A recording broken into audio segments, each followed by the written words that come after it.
All right, here we go. Tonight, we'll be hearing from really interesting innovators. Anita Li and Sebastian Tansil from the award-winning Green Line news outlet. They will talk about From News to Action, how the Green Line documenters are changing civic engagement. Very interesting topic. And about Documenters Canada, a groundbreaking initiative training Torontonians to document public meetings and hold power accountable. Anita's a publisher and CEO of the Green Line, which is actually an award-winning news outlet. It's here in Toronto, and it delivers community-driven solutions and journalism. She also serves as the Journalism Innovator-in-Residence at TMU, Toronto Metropolitan University. Sebastian is a community engagement lead at the Green Line, who runs the Documenters program. Let's give a warm Civic Tech welcome to our presenters, Anita and Sebastian.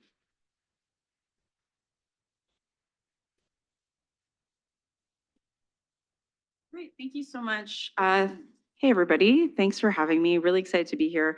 I've been a fan of Civic Tech for a long time, so it was definitely a must once I got the invitation. So I'm going to start my slideshow. You'll hear from me first, and then I'll pass it on to Sebastian in just a moment. I am the publisher and CEO of the Green Line.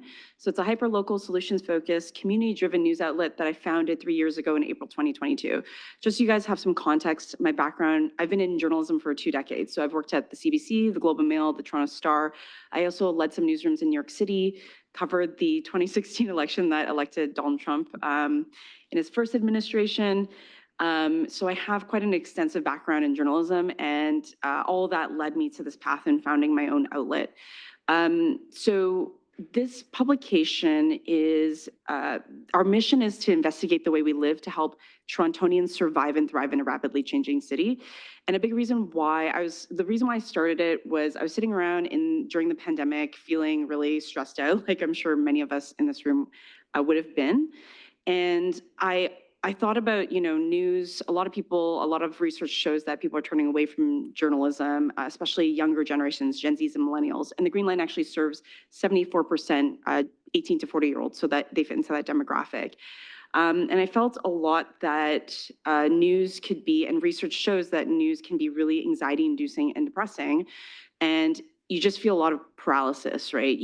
There's a common saying in journalism, and I teach journalism at TMU and other schools, that if it bleeds, it leads. So a lot of things that you guys consume are like very negative. There's no pathways or solutions forward. So I really wanted to connect this idea of civic action and embed it into journalism. I'm sure you guys know journalism is a pillar of democracy. It's a public service, but it kind of got away from that because of the business model, because a lot of publications were prioritizing page views and quantity over quality. So I really wanted to get back to brass tacks. And so that's really the quick and dirty or clean origin story of the Green Line. This is our tagline. It's redefining Toronto through the way we live. So it's really inherent in this idea is, for me, I feel like when you take action on issues that you're stressed out about, there's an automatic kind of release. And a big component of what we do, which you'll find out in a second, is that we gather people to talk through solutions to systemic problems in the city. So it's really this idea that you can change your neighborhood, you can change society by taking action on the issues you care about and that impact your community. So what we're known for, and I've spoken about this model around the world. I'm actually going to Italy to talk about it in about a couple of weeks, is our action journey model. So we are very much about community engagement in journalism, which really subverts this traditional idea of the news. So I'm sure many of you guys are aware that in a typical newsroom, there's a group of editors that decide the news of the day. It's usually a small group of 10 people, historically mostly men, who would say, okay, this is like what matters, this should be on the front page. So we wanted to subvert that model and really consult communities about the issues they care about. And not only that, give them a pathway towards actually taking action on them. So it's not just like this paralysis that I was talking about earlier. So in a given month, we tackle one systemic issue facing the city. And we focus on 5 pillars of livability. So we're talking about housing, commuting, food, health, and jobs. And the reason why we focus on these pillars is because we're a nonpartisan outlet. One of my biggest concerns is polarization. So it cuts across political lines, it cuts across gender, race, even class lines for the most part, except for the people who are the most privileged among us. And so in a given month, we tackle one systemic issue facing the city. In week one, we publish an explainer that unpacks a systemic issue. In week two, we publish an in-depth form of journalism, whether it's a documentary, long-form piece of journalism, or some sort of interactive database that reports on existing solutions to that systemic problem. Week three, and this is really critical, we consider events a journalistic output. It's not just a gathering, it's part of that, but we basically convene sources from the story, experts, community members and other stakeholders to talk about solutions to that problem. And then we also conduct community surveying where we ask folks directly about pathways forward to the solution or pathways forward to the problem. And then in week four, we publish an article that crowdsources the data that emerges from those community surveys. So we have like this extensive spreadsheet of hundreds and hundreds, hopefully thousands soon, of data points from community surveys across action journeys that we posted. So that once we crowdsource them, we identify the top 5 solutions and reflect those back to members of the public, along with resources that enable them to take action on the problem on their own terms. So this takes place across 4 weeks in a month. I'll show you some examples of things, but this is actually some older journalism that we produced when we first launched. We used to tailor things to Instagram before Bill C-18, which I'm sure you guys are aware of, where in response to government regulation, Meta actually blocked Canadian publishers from accessing Canadian news. So that sucked, especially if we're talking about a news outlet that caters to Gen Zs and millennials.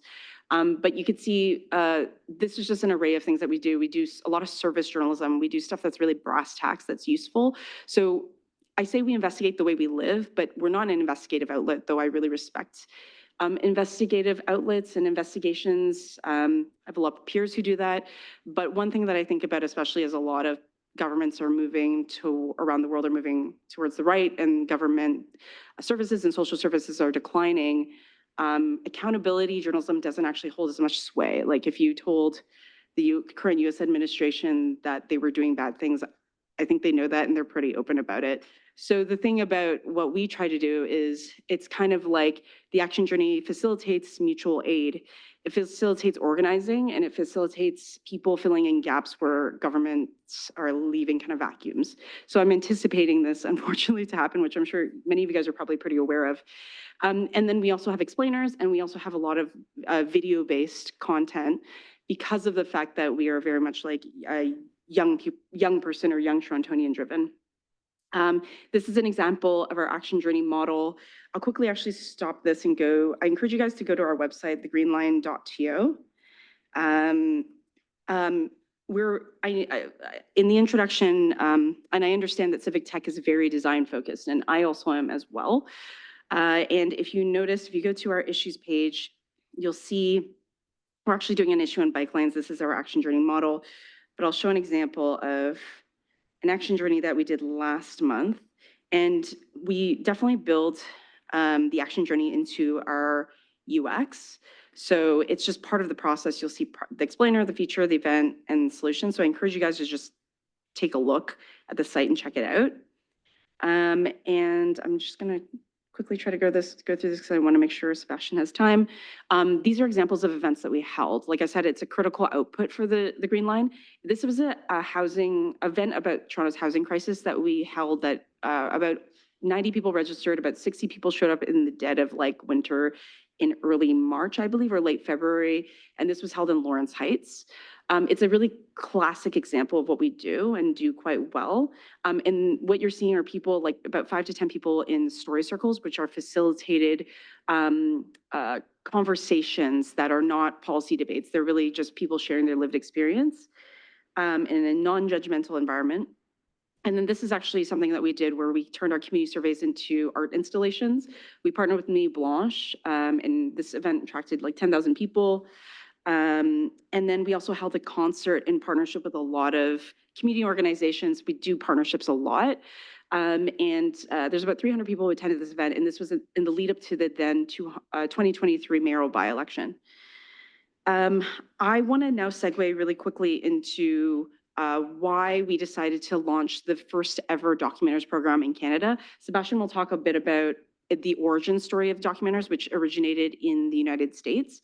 But I want to just kind of set the stage for this really quickly, which is I'll use homelessness as an example. So I don't want to call out global news specifically. So just for the record, I'm not calling out global specifically, but a lot of like existing or status quo publications, when they cover homelessness or the unhoused, it's often focused on, you know, the voices of policymakers or even people who are heads of shelters. It's never the people who are actually impacted by the issue. And you can see this just in the series of headlines that are indicated here. And so there's a Canadian study on representation of homelessness in media, and more than 70% of quotes and articles were from sources, like I said, who are not experiencing homelessness. And there's more emphasis on statistics, especially around, you know, and stories of like deviance or deficiencies among this population. This headline may like is a bit provocative.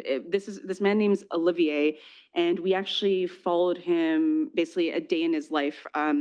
Looking at like the shelters he goes to, where he goes to hang out socially so he can feel human, what kind of food banks he goes to. And he actually wanted to be described as homeless because consent is a big thing and trauma-informed journalism is a big thing for us. So he actually preferred the term homeless to unhoused.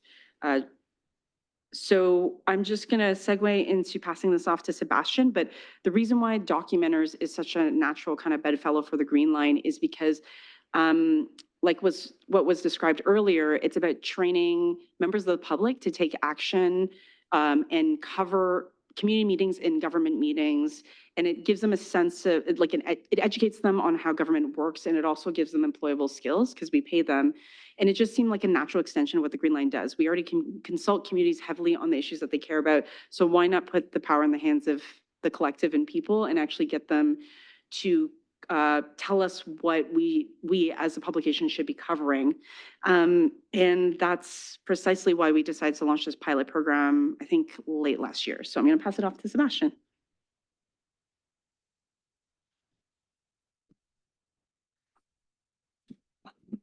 I'm Sebastian. Yeah, as Anita said, we are part of the Green Line. And so a brief thing about me is that I have no training in journalism. I'm not a journalist. I didn't go to journalism school. I actually did my master's in economics 5 years ago at the University of Toronto. My friend Ahmed in the back there is my classmate at the University of Toronto doing my master's. Yes, I did economics. I was doing economics for the longest time.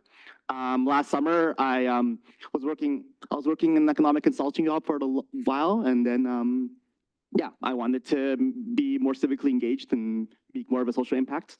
So yeah, I quit my corporate consulting job. I joined Anita, and we launched this program. And I think this is the heart of like the documenters of like, we are not here to like parachute journalists into like different meetings and communities and like report on stories and then like publish an article and then like sort of that's it. It really is a community-driven project. The project started with documenters. Well, actually, it's called City Bureau. It's in Chicago. What happened was in 2014, there was a 17-year-old teenager. His name is Laquan McDonald, and he was shot by a police officer. Protests erupted throughout the city. And in response, the city of Chicago had a new police accountability task force. And so the Smart Chicago Collective and the City Bureau partnered together. And they said, hey, let's figure out what in the world these police accountability task force people are even talking about in these meetings. Like, what are the details? Like, no one's going to these, like, we need to report on this meeting. And so they, instead of just sending in regular journalists in these meetings, they instead like got a bunch of community members, just regular average people to go. They said, hey, here's how you take notes. Go to a meeting, take these notes, report on like the details, report on what actions they're taking, report on the outcomes, send it back to us. We share the information. And that's what they did. And they learned through that project that community journalists actually make like journalists, like community members actually have a lot of have a lot of perspective to share, are quick to learn the note-taking skills, and bring a richness of and a personal stake to the conversation that is not really present sometimes in traditional journalism. And one success story is Samantha Jordan. Samantha was a documenter, just taking notes, going to meetings, going to her city hall, public meetings, and just taking notes, seeing what's going on, and through that whole process learned, oh, the city is having this huge grant, this humongous grant that you can bid for, you can send proposals for. It's like a competition, and so it's why not? I'll try and I'll send a grant for my community, and won. Was $1.5 million from the city of Chicago to build a local park, to help with things like build a tennis court, a basketball court, an amphitheater.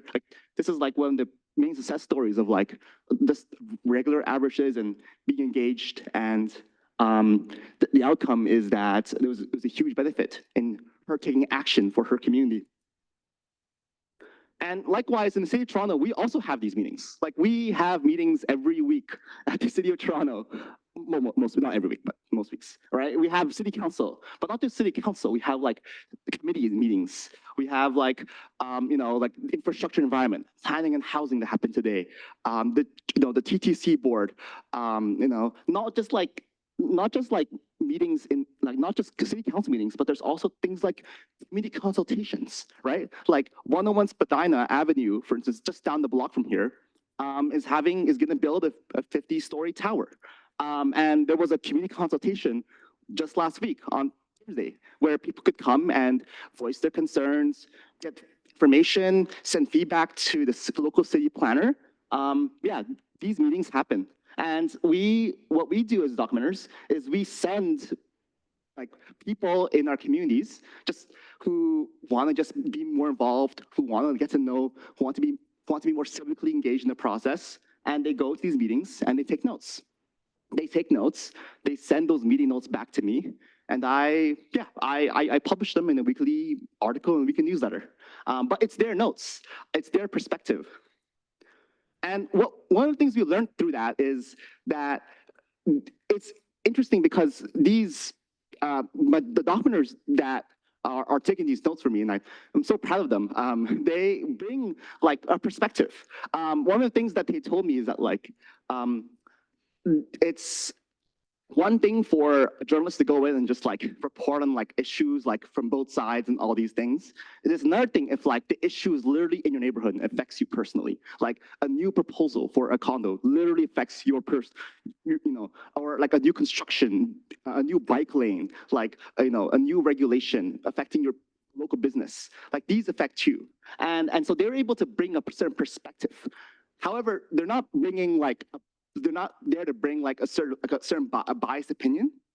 They're not there to share their opinion or their hopes in a sense. They're just there to report on the facts, report on what's happening still.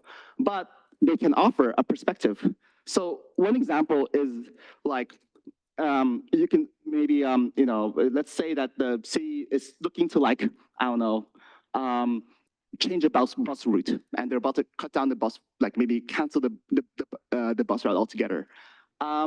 And you're just reporting on it. A regular person would just report on it. But a local documenter could be hey, this bus route actually is a route that my grandfather uses to get to his community center for a seniors group. And this for sure will affect him. Now, this isn't an opinion per se. This isn't saying this decision is horrible. This decision is bad. How can the city do this? This is not, that's not what they're reporting. Their reporting is look, all I'm here to say is that my observation from this decision is that my grandfather will no longer have that same access to that community center. And that's an example of a perspective. And that's a perspective that you're not able to sort of get in the same way. Maybe if it's not just someone from the community. And it's significant. The impact of this program allows people from as they're taking notes, as they're getting to know these meetings, getting to know what happens, what the city is doing, they're able to engage more with their city and the neighborhood. They're able to amplify community perspectives on behalf of their neighborhood. And not only that, I think the most beautiful thing is these documenters themselves are able to themselves personally establish their own personal connection with their communities.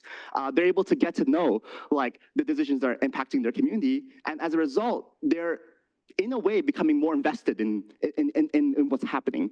And that's really the point of the program in some way, is that it's drawing people deeper and closer into civic engagement with their neighborhood, with their community, with their city.